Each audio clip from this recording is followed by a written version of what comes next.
So, welcome everyone to our community of practice. This meeting is on multilingualism and supporting all students and families. It's presented by Dr. Garcia Ramos, who is joining us here.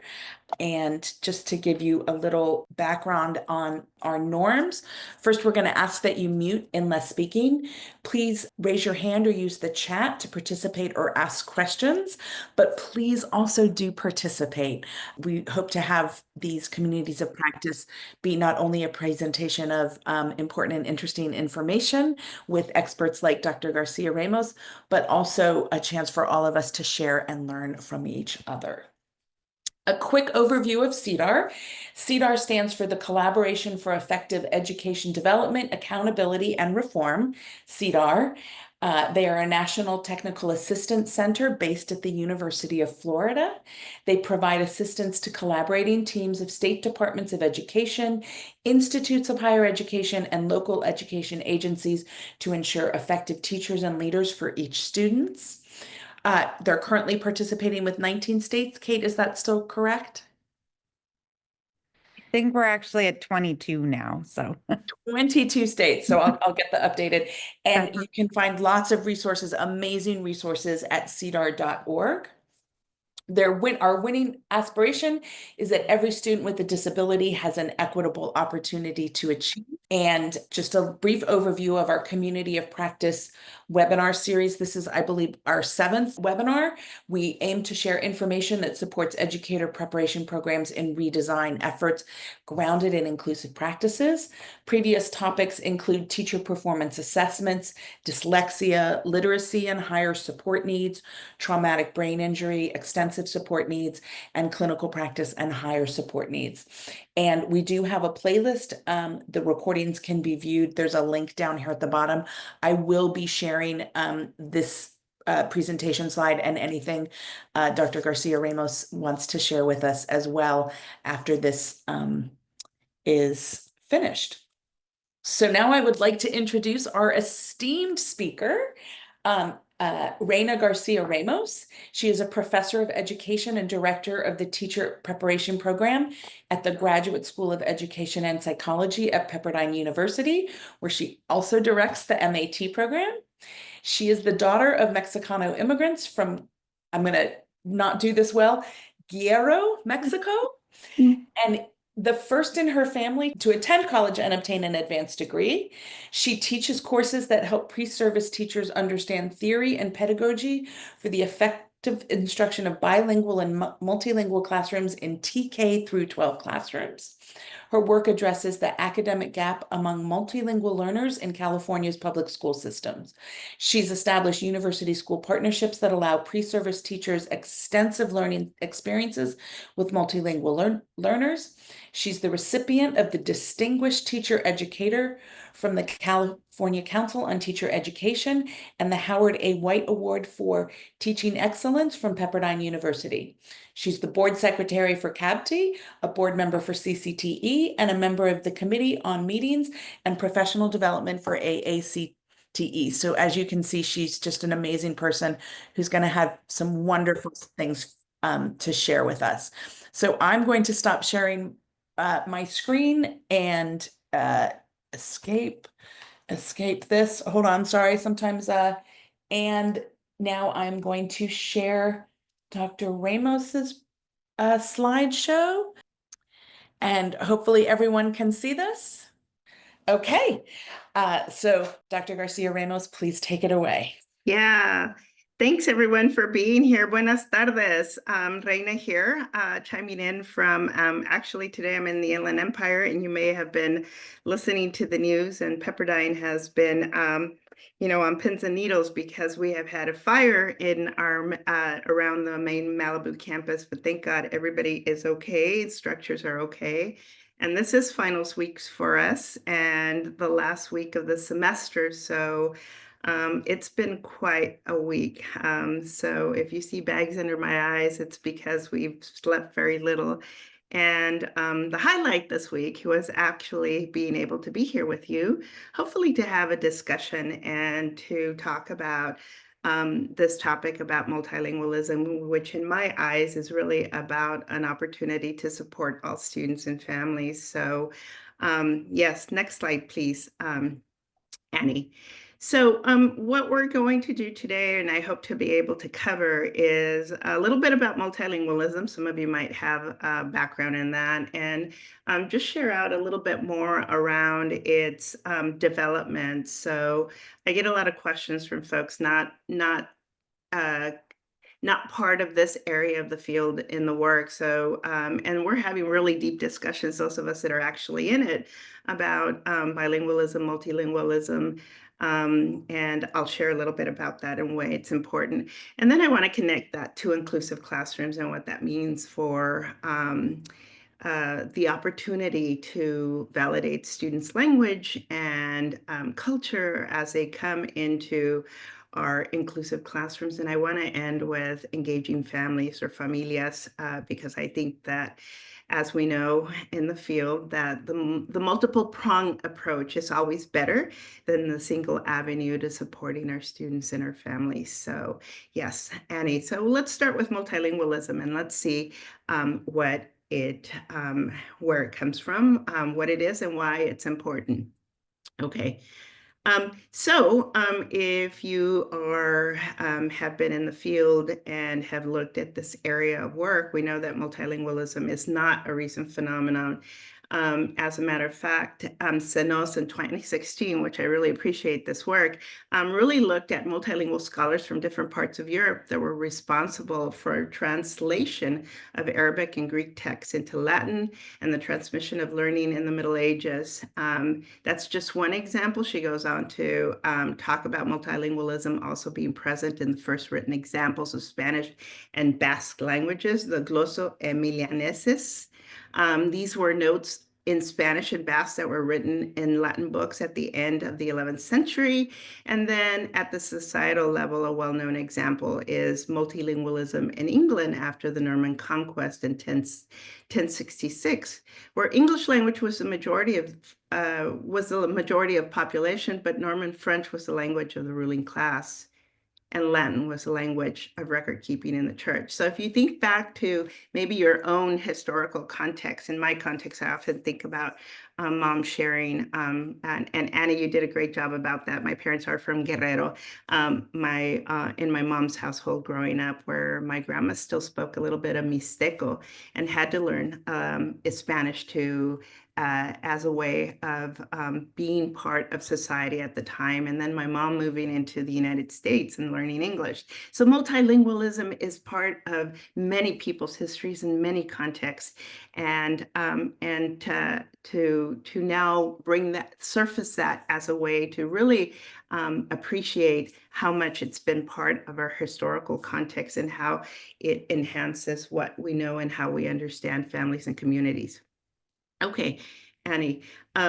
Okay, so foundations of multilingualism. Well, if you're familiar with the work on bilingual education and the work that I came into as a new teacher, as a person in higher ed, bilingual education was the opportunity to teach in more than one language. But we know that it didn't start in the 60s when it was federally mandated to actually have bilingual instruction for students. We know that, for example, there were cases like in 1839 when parents of German and English students wanted two languages present in the school system so their students could thrive. 1847, Louisiana enacted an identical provision for French and English, and in the New Mexico territories, also did the same for Spanish and English in the 1850s. So the premise behind bilingual education, and I am a product of bilingual education. I went through school in bilingual classrooms. I won't tell you when, but then came into undergraduate experience and started working for LAUSD and working in bilingual classrooms. Knew that the premise behind bilingual education was to allow students to come to schools that come to school speaking a language other than English, the opportunity to learn through their native language and add English to their linguistic repertoire. The work of Chomsky that really gets us to understand that if people can communicate, then that's language. Cummings' early work on looking at the notion of formal language and informal language, BICs and CALPs. So even understanding that in one language you had different linguistic repertoires. And then Krashen's work that really helped revolutionize those of us that were working in bilingual classrooms around comprehensible input and lowering the affective filter. And then Jim Crawford's work that really documented all of those examples in the United States and globally about where this notion of bilingual education or multilingualism had existed for centuries. Fast forward to the 20th and 21st century, globalization has really been at the forefront of what we're seeing with a much more general acceptance, I believe, on this notion of multilingualism, fueled in partly by migration, mobility, technology. It's so easy for us to be able to access information in multiple languages through the many ways that we have to look up information now. And then also political events that historically have allowed us to see how other languages came into communities where that language may not have existed. So if you think about the US dominance after World War II and how English started to become much more present in places where it wasn't present, that you start to see how societies and schools really started to move the educational system to include other languages. And in some cases have been really well developed, like the examples that we see in Europe, for example, Australia, Canada. Bilingualism has existed for many decades there and has thrived and been very successful.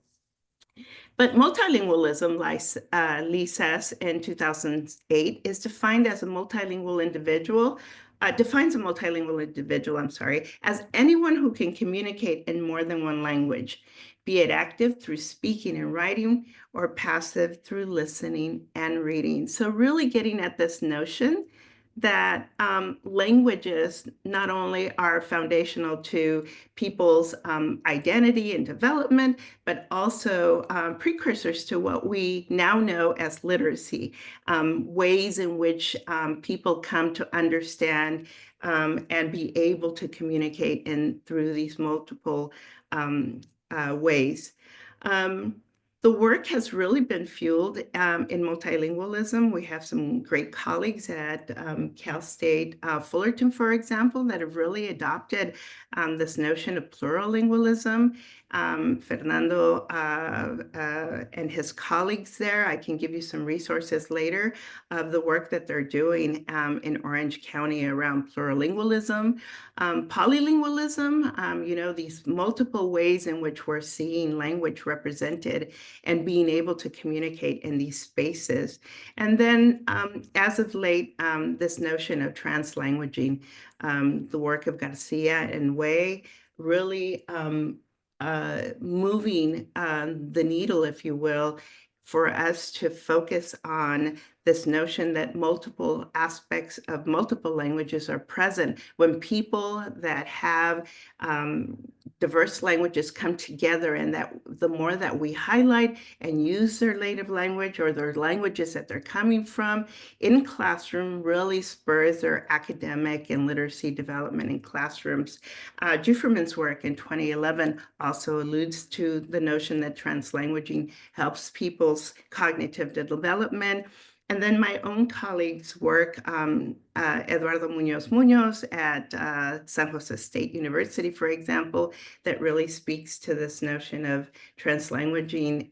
We've finally defined translanguaging. It's here to stay, and we might as well help our new teachers and our pre-service educators develop an understanding of how to use that to enhance learning in classrooms.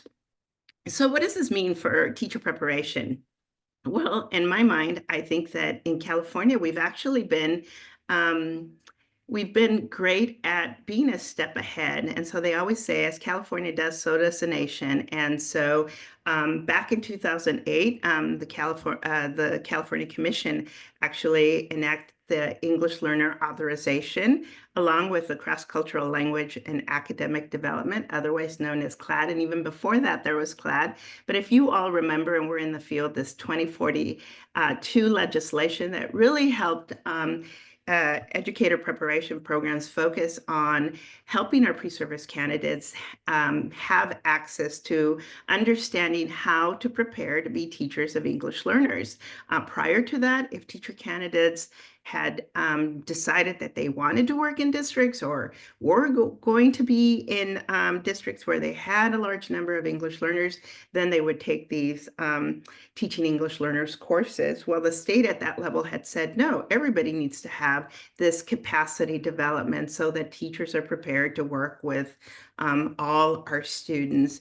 And why? Well, currently, as I looked at DataQuest, we know that currently, well, as of last year, we had more than 1 million students that are English learners across the state. We have 108 different languages represented in the state of California. The highest percentage of English learners happen to come from Spanish-speaking households. So this work is front and center of us, because if we're going to serve our students and if we're going to help them develop academically, we really need to understand their background when it comes to language and their experiences that they're bringing into the classroom. Okay, so how does this connect to inclusive classrooms? Well, in my mind, I think that multilingualism enhances what we do in inclusive classrooms, and I'll share a little bit about what that looks like. Okay, Annie. Oh, sorry. So the work of Jordan Schwartz, McGee, and Richmond in 2009, and I'm looking at that last sentence. It says the research in elementary classroom suggests that effective teaching skills are effective for all students, both with and without special needs. I often get this from my teacher candidates in the course that we have. We have a general ed credential for multiple subject. We have a general ed credential for single subject. And our student, and we have a class on teaching multilingual learners. And by the end of the semester, oftentimes the candidates will say things like, well, these are just great practices, or everybody should be using these practices to enhance communication, to be able to share the content with our students that are multilingual. I think in my mind that special ed teachers and bilingual teachers are the ones that are best prepared to work in the field when working with our students that come from very culturally and linguistically diverse communities. But that we need to be cognizant that these aren't strategies that we can skimp on or decide not to use, that if we have students with a variety of experiences, languages, and cultures, that we have to use these strategies in order to help our learners learn. So multilingualism in inclusive classrooms, here's where I see the advantage. And hopefully by the time I'm done, maybe we can have a greater discussion about where you see some of this, where you see some of these connections and some of the correlation. So in my mind, it improves communication skills. If children are coming, because our children we know are not mutually exclusive. They come from homes where they might be multilingual, they might be children of color, they might be from undersourced communities. And in addition to that, they are also in need of inclusive practices. So if you have situations like that, and I will share a case study at the end of this experience with you of a case study that is close and dear to my heart, that brings all of this together, but it improves communication, alternative modes of communication. Just think about that. If our children are in inclusive classrooms because they need these services, but come from home where a language other than English is being spoken, then it increases their accessibility and relevance to what they're doing in the classroom with their teachers. It supports their emotional well-being. the opportunity to express and share their emotions in whatever language it is when the child is not being able to, get the words out in the right language that teacher may be asking. It validates their identity and it increases their self-esteem. For understanding culturally and linguistic relevance and responsiveness on behalf of teachers.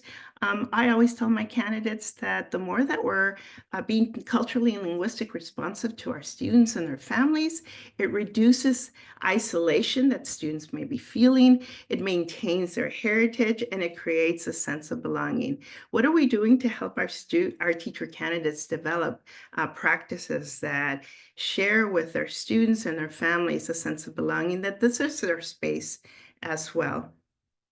Where I see the connection and the correlation between, and some of this I've already shared, that I see our teacher candidates that are prepared to be bilingual certified or special ed teachers, have greater capacity when it comes to differentiated instruction, fostering positive cultural and social connections, drawing on diversity of resources. What we have in front of us isn't always what's going to work for our students, and focusing on student strength with that asset-based approach that all teachers should have, but I believe that our bilingual and special ed teachers sometimes have a greater affinity to be able to draw on that for our students. Oftentimes, when I go into the classrooms, when I'm working with teachers, I often hear, so if I ask, what is a challenge? I'll often hear, well, the child hasn't been able, or he can't, or she won't. And I'll have to listen carefully, and then I will ask the question, but what has the child been able to do? What are some of those strengths that they're bringing into the classroom? Because they're not empty vessels, and we know that they're coming to our schools, even at age 5 in kinder, with a world of knowledge and experiences that they share in their own ways. And also, I've seen from my perspective how much bilingual and special ed teachers are much more supportive of engaging families because they need them. We need to partner with them in order for us to be effective in meeting the needs of our students. All right, Annie. So how does this connect to how we prepare teachers? Well, California Commission on Teacher Credentialing says that high quality inclusion in early education supports children's development, relationship with peers, and a sense of belonging, which is true for children with and without disabilities. And looking at the data from last year, close to 836,000 students are in special ed. 59%, close to 60%, are in regular classrooms. They're being mainstreamed. And 80% of those students are students of color. And as I look at the data, Latino, Asian, Native American, you have to believe that some of those children in that 80% that are students of color are also bringing their language with them. So multilingualism can support inclusive practices in the classroom. All right, Annie. All right, and then we get into familias and families and thinking about as parent engagement, student engagement, and this is work that I've been carrying out recently in looking at supporting families, especially our Latino families, and how does that connect to multilingualism, inclusive classrooms, and family engagement. Well, let me share with you a little bit of the research. So, Annie. Molina in 2013 said, understanding the significant role that families and communities play in the success of their children in schools is of paramount importance and begins with pre-service teacher education and continues through professional development within schools and beyond through collaborative efforts with families and communities.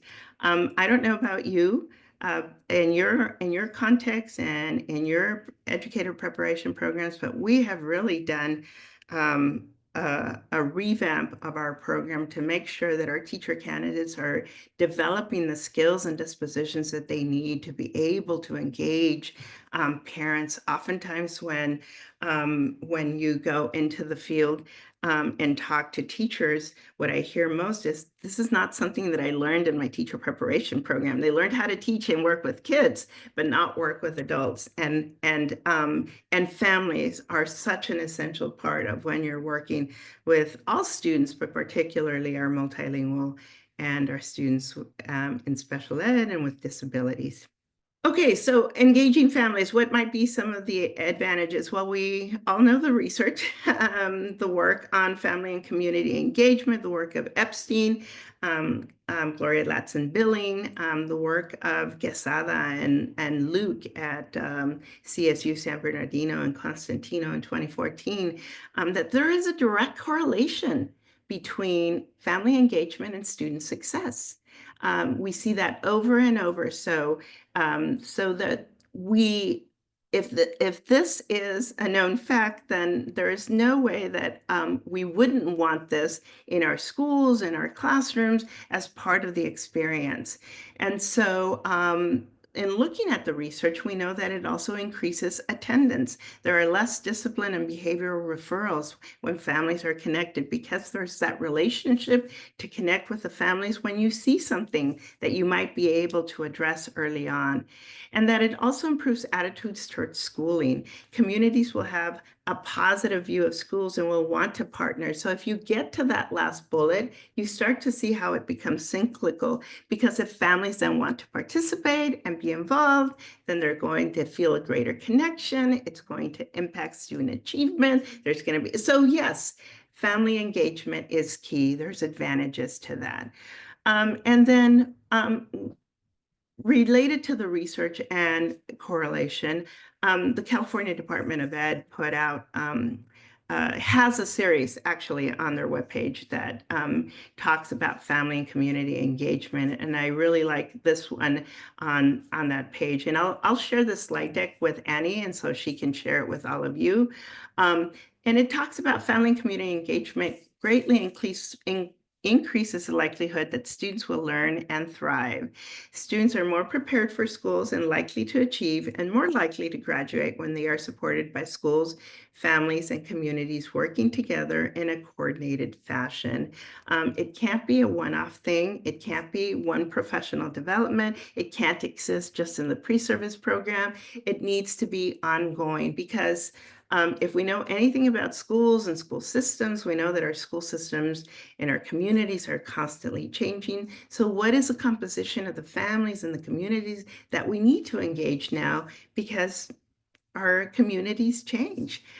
So connection between families is critical element of including as we move forward in thinking about our multilingual families. Okay, Annie.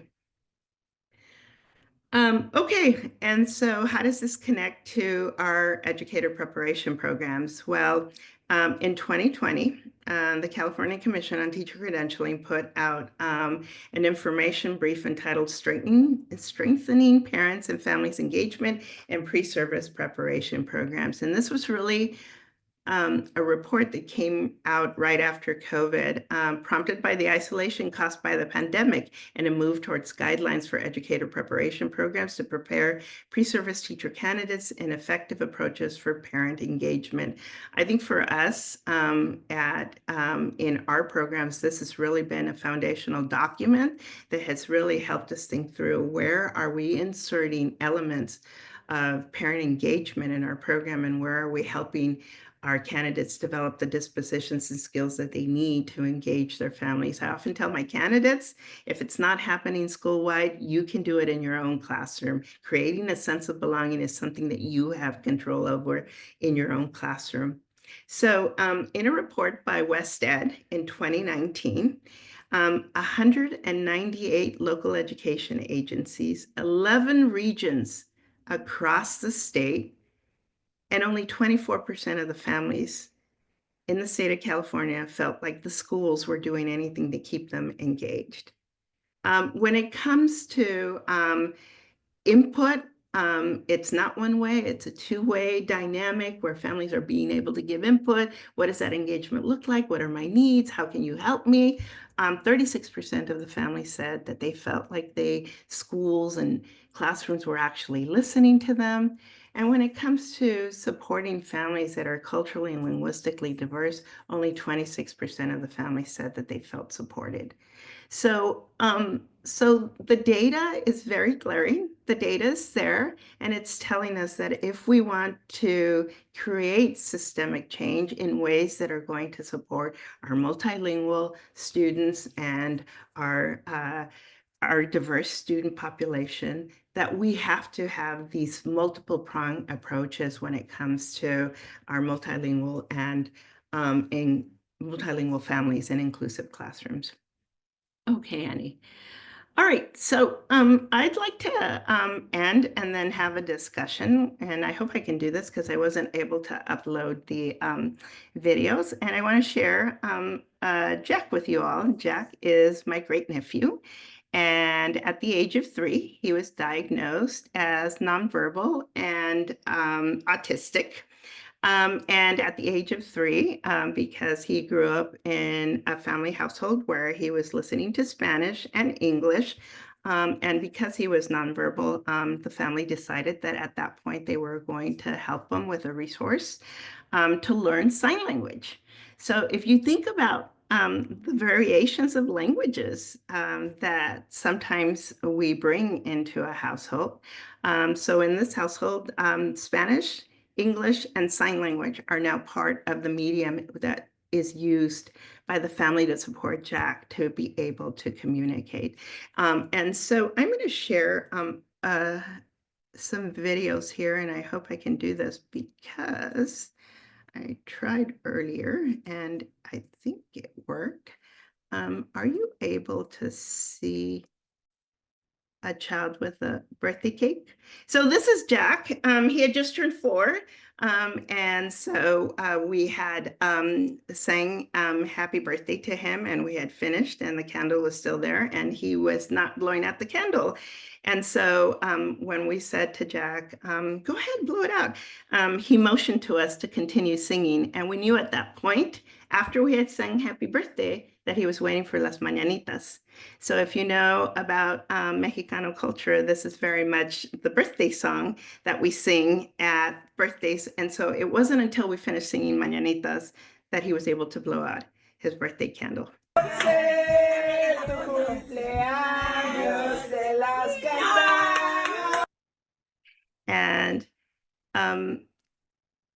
And here is Jack again. And you'll see him motion and use sign language in being constructive out in his great-grandparents' patio. So there was some construction going on, and there was a little ditch here or a little hole, and he decided to cover it up because he didn't want anybody else falling or getting in trouble or hurting themselves.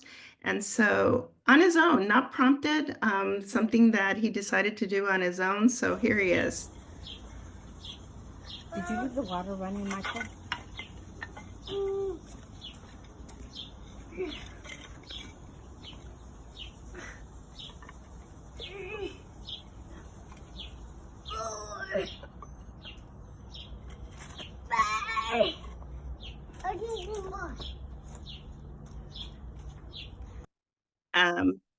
And eventually finishes his little project. And you'll see him do thumbs up and motion to everybody that he's done.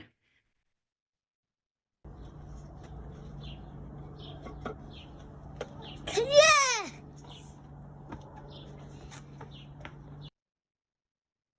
And so as I come to a conclusion, I'll put the slide deck in the chat, and you can see the reference list that I have there for your use. But I'd just like to open it up for discussion at this point and sharing with you this opportunity to think through how multilingualism can support all our students and our families in ways that really validates our students, their families, and their communities. So thanks so much for this opportunity. I'm open to questions.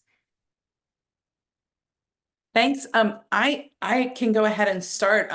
That was so wonderful, and I actually learned so much, not only about ways to support multilingualism, but even just that history of it and how far back this goes. This is not something new at all.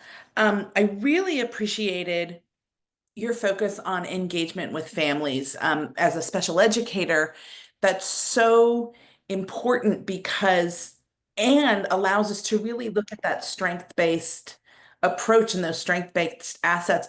When you were showing me the video of your nephew, oh my God, first of all, but also, I realized that without that family engagement, just some of the skills that he was showing, right, in terms of his own initiative and understanding how to make an area safe. He's showing skills that may not be evident in a classroom setting, that without engaging with families, you wouldn't know about. And so if you're doing that asset-based focus and you're looking at, the areas that you do want to address, you want to address them by allowing the student to use their assets to address those areas of need. And if you don't engage with families, you're not going to know what all those assets are. You're not going to have, a lot of areas to choose from that you might if you do. And then that sense of belonging of just really acknowledging all the cultures and languages in your classroom. I thought that was just so wonderful and inspiring for me. I don't know if other people have any comments or questions, but I had a couple, but I don't want to take the whole time start off. So, Nicole, go ahead.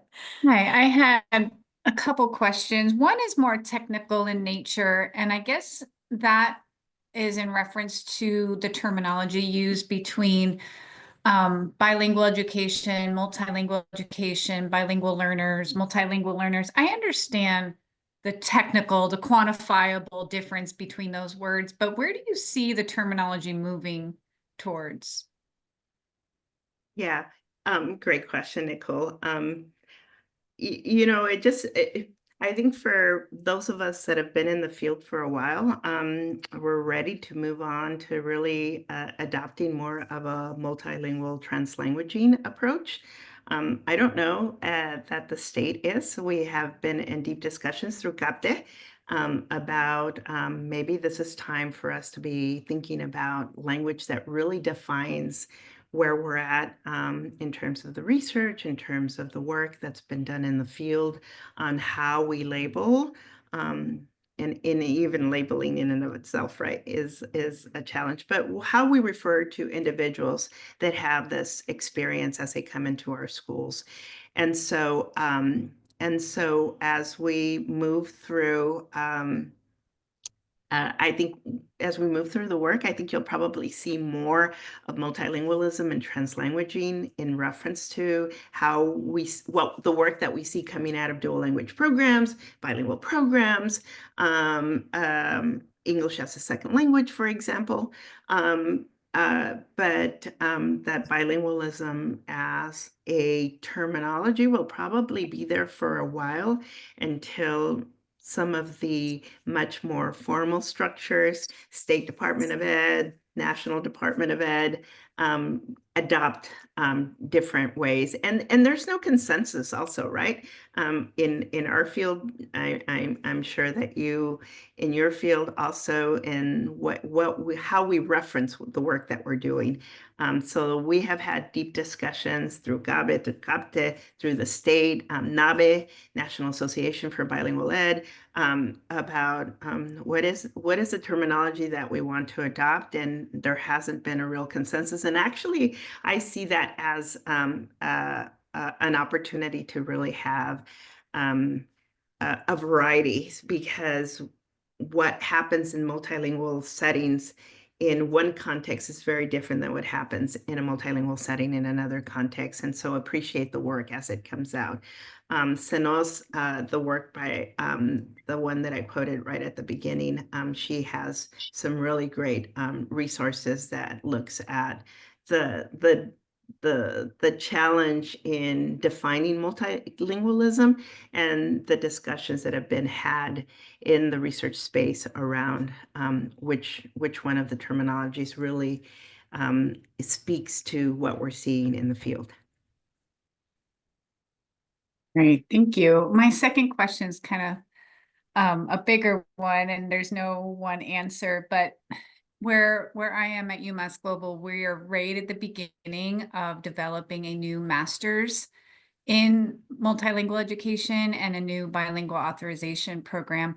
What would be maybe your wish list or best advice? Like, what do you wish more teachers came into schools understanding and knowing so that we change those percentages? You know, we get those percentages higher. What should each Percentages. be doing? It- You know, it- for engagement and things like that. with parents?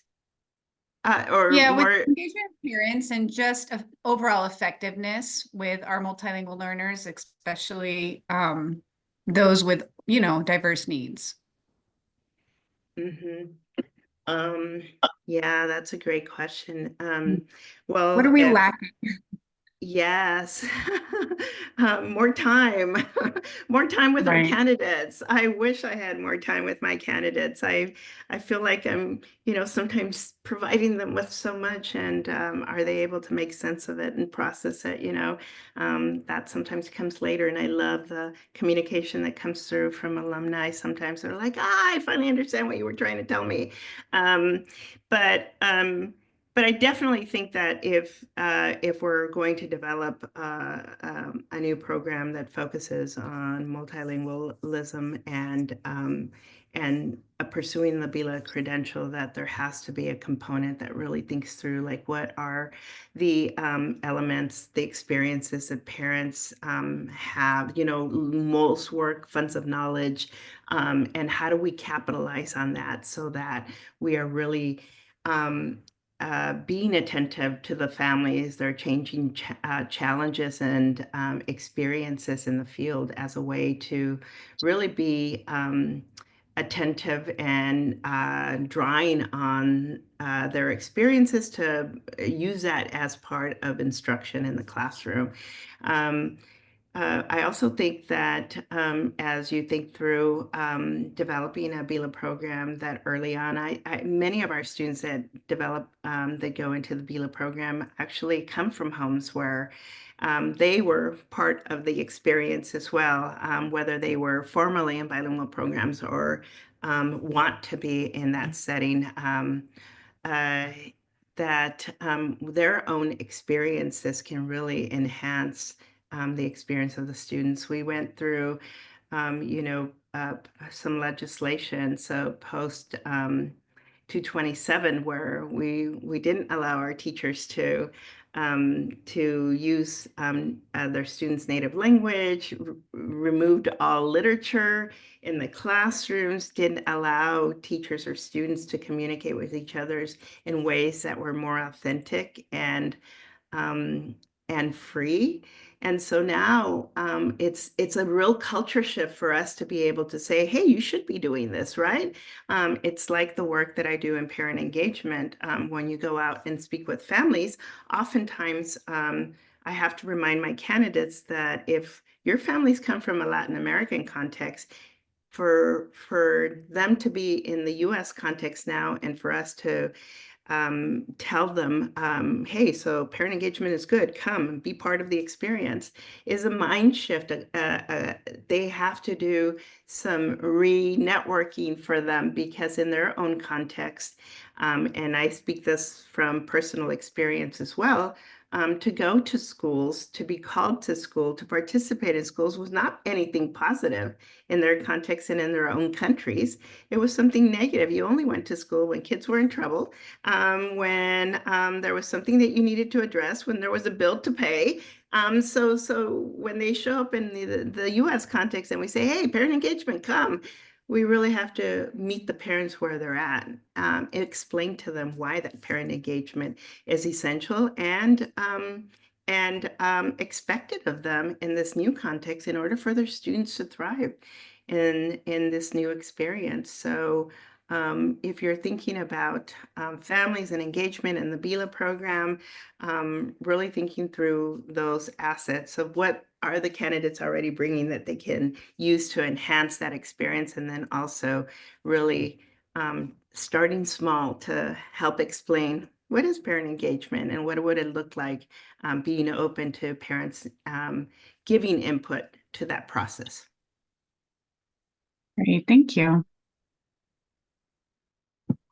I had a comment for Dr. Garcia Ramos. I really appreciate everything that you've talked about today, and especially all the background that you did on the research and documentation of that to show historically as well as, excuse me, that's why my face isn't being shown because I'm sick. So I apologize for that, Reina. But not just the historical aspect, but what's currently being done. I really think that this is the next thing, even though it's been around forever. I think that we are, I'm hoping, really going to focus on this. And I think one of the big, the impetuses for that is the new Standard 7 for literacy, because there's a great emphasis and acknowledgement that it is not one language, it is not one way, it is comprehension, it is access via so many different avenues. And the more we see this asset approach to all of our students, the better we are, the better our classrooms are, and dare I say, the better our society is. So I think it's great acknowledgement that we are all different, but we are all together on this. And you have things I don't have, and I have things you don't have, and only together can we be a great community in our classrooms and outside of our classrooms. So, but it starts in our classroom, and validating the parents, I think, is key, because even being an educator, being a parent, you want to be included. We want to do what's best for our students, for our children. And not all parents know what that is, of course. They don't have the background that we do maybe in here. So I just think it's really important, and I greatly appreciate all your work that you did for this presentation. Thanks. It's so good to hear your voice. It's so good to see you. Yes, and I do appreciate that reference to Literacy Standard 7, and we've all been working with that and thinking through what does that mean for our educator preparation programs. And also, as I said at the beginning, California in some ways has always been leading the way, leading the charge. And so it obviously creates much more work for us, but it's really thinking through, you know, our students have a diversity of experiences that they're coming into the classroom with, and they're not mutually exclusive, as I said before. So like in the example of Jack, multilingual, child of color, male, and special needs. So if we know that exists, then we have to do better by our teacher candidates in helping them understand that these are our students that they're going to be working with. And so how do we prepare them to meet those needs of students that have these variables that all impact on what we call learning in the classroom? Mm-hmm. I have a question. It's a bit of a confession. This was the first time I ever heard of translanguaging. That's a completely new concept to me. So it's one that I know that I am not sharing or teaching my candidates, you know, and I'm the ed specialist in the ed specialist program. But, you know, as I'm, and I I appreciated how you kind of explained that, but as I'm thinking about how to help my candidates start to understand translanguaging and what it is, what's a good place to kind of start? How can I really start to help them understand that in a way that they can really start to that it will impact their practice as well? It was just a brand new term to me, and I was kind of like, oh, what's that? I should probably know it, but I don't.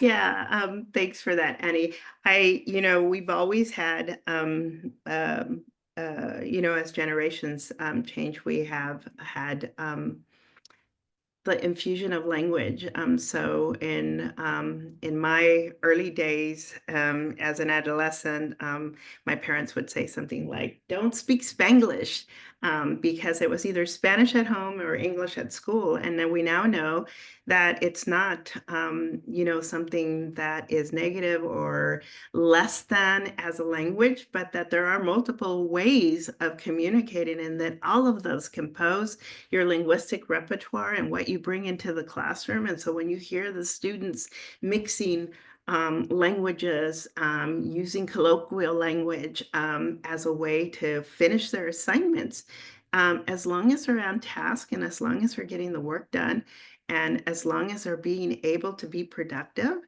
that there is a time and a space for that. As I often tell my secondary candidates, especially the English secondary candidates, there's a time and a place for formality, absolutely. And you need to be very explicit when you share that with your own students about, hey, this is a time for a formal essay. This is a 3-paragraph essay. This is what it looks like. This is how you're going to read it. But when they're discussing in groups and sharing and brainstorming, why not use all those linguistic repertoires to create what essentially becomes their 3-paragraph essay, and then help our students in the school environment differentiate between, this is who I am, but for this formal assignment, this is what I need to be able to be successful. It's a little like code switching, but it encompasses much of that code switching, different languages mixing together, and being able to highlight all of that as a way to draw in on the experiences that students bring into the classroom to make sense of the content in the curriculum. I always share the example of, I had a 4th grade student that when I was teaching in 4th grade, where she was very, very reserved, very quiet. And so we were thinking at the time, maybe, and this was in a bilingual classroom, and maybe we needed to draw in on other resources as a way to help this child, because she was nonverbal in the classroom. And so one time when she was coloring, I said, here, take all these colored pencils and illuminate them. Illuminate the drawing. And I said, iluminar, and then her face lit up. And so it was a concept and a term that she understood. And I remember her using that word, iluminar, which means illuminate or color or bring to brightness or rainbow, if you will. And sometimes it just takes that connection linguistically to connect with the child, to be able to draw them into the experience. I like that. I like that. And it helps me too to see how that translanguaging can really be an important component of creating that space of belonging for all kids and making that space. That yes, while there's ways and times we have to speak formally, there's other ways for you to communicate that are accepted and are okay, that can then help lead to even better formal communication, because it helps to bridge that gap. Thanks. I really like that. Other questions from people? We're coming down to our last few minutes here.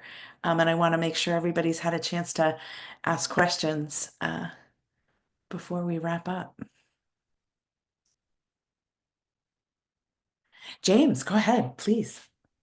Hi, my name is James Perrin from Alliant International University, and I really appreciate your topic today. So I was so excited to see that you're talking about this important need for English language learners, and not just, some of the commentary related to obviously California, but somebody else talked about society in general. And, I would argue that that's also related to the United States.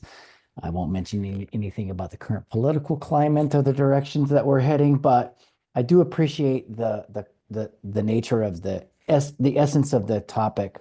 And one of the things I wanted to comment on was just the staggering information on the statistics, which were 2008 statistics of 1.113 English language learners, 108 languages, and 89% of that Spanish. And I thought, wow, how many is that? So I pulled out my calculator real quick, and it's 990,000, by the way, if anybody wanted to know. And then I did a quick GPT search and found out that that number is actually somewhat steady. Even, 16 years later, that number's not really moving.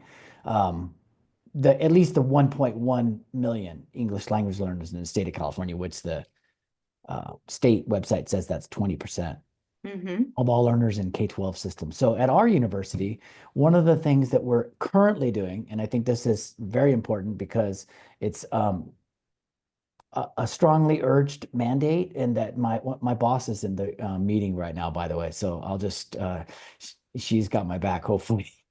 And that I've been asked to make a connection between our teacher education programs and the program that I work in, which is I'm a trained TESOL professor, and I'm also multilingual. So I speak Spanish. I got a Spanish degree from San Jose State University and went to Spain and learned about my family in Madrid. But I also have a Mexican-American stepmother, so I consider myself, I am a proclaimed Mexican, and I have cousins who are Mexican, so I identify strongly with Mexican culture, even though I get some pushback on that. But it's my life. I'll live it the way I want to. And I also have another side of my family that's Filipino, and so they have Japanese and Chinese ancestry. So I'm kind of by proclamation, multilingual and multicultural, and raised in California, K-12 through graduate school. But I did study in Japan and studied in Philadelphia. And I see a common theme here that, there's these huge numbers and shocking statistics. But, my impetus lately has been to try to integrate the English language learning standards on the state of California into our lesson planning in our teacher ed programs, which I found out has been loosely done in the last few years. So, and I'm going to say that my aim and my goal is to try to take that loosely integrated into much more strongly with systematicity, and kind of partially founded on the Lindsays. I don't know if you're all familiar with the Lindsays, who are the cultural proficiency folks. And one of them is a former Cal State University Los Angeles professor. And they talk about our moral imperative to include that other 64% of families who don't feel included. Right. So yeah, there might be 36 that we're addressing that actually show up, but what about the other 64%? That's a huge number. So to move the needle on that 64%, that's our job, and that's our moral imperative as educators, professors, family members. And one of the case studies that the Lindsays talk about is not just including family, but a variety of entities within the community, even the police force and churches and community centers and et cetera, and get everybody involved, because actually everybody also all wants the best for the community. Nobody's going to fight back on that. So when you get everybody to the table to address their needs, it's miraculous how much that needle can move. And somebody mentioned, how long is this going to take? And it's going to take a while. So get ready for the long haul. And I like to say at our California School of Education, we never have a dull day. So we're always busy. We always have a lot of things to do. And I heard these women from an entity in El Salvador called Mujeres Ganaderas, which means women cattle ranchers, talk about global patriarchy took 3,000 years to develop. So if we could get more matriarchy in 1,500 years, we're doing pretty good. So that means it's going to be a chunk at a time, very incremental, but we can make progress, and we can whittle away that 64% little by little by being good role models and exemplars to our community and to our teacher candidates. And even just trying to pronounce people's names correctly is a good start. And if you don't know how, find out. You know, Mhm. there's, for example, Palomar Community College, just down the road from where I live here in Oceanside, California, has a really great resource for when they do their graduation ceremonies. It's not a small community college, it's like 25,000 students. They teach the name readers how to pronounce names in multiple languages with these YouTube video training series. And it's great to watch them really getting involved. And I mean, that's just one entity, you know, how to get Mhm. people included so they feel that their identity is represented. And, you know, I have a lot to say about this topic, obviously, but I do really hats off for delivering this. We need more people to present on this topic all the time because it's relevant. Thanks a lot. It's relevant. Thank you, James. It's relevant.